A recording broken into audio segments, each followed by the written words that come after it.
Hello. In this video, we will cover the My Profile, the My Data, and Extended Profile section of the application. The My Profile and Extended Profile sections can be found at the top right-hand corner of the application. The My Profile section is the information you listed to create your Cal State Apply account, like your name, contact information, and password. The Extended Profile section is also information you listed to create your CSA account and consists of your degree goal, current educational status, if you are a returning student, your U.S. military status, and your residency. You can also make changes in this section. Scroll down to the bottom of the page, save those changes.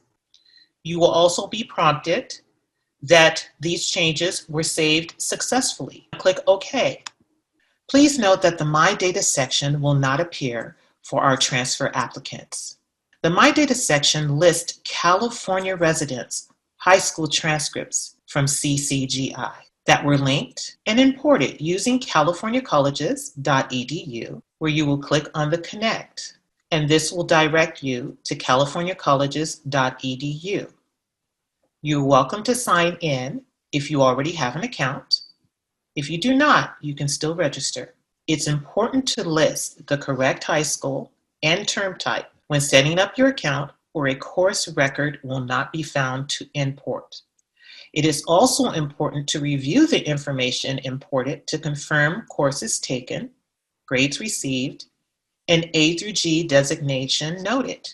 You can find that information on your application in the Academic History quadrant, in the A through G matching section. From either the My Profile or Extended Profile section, you're able to go to the beginning of your application by simply going over to the left of the application, click on My Application, and that will direct you where you will see all 4 quadrants.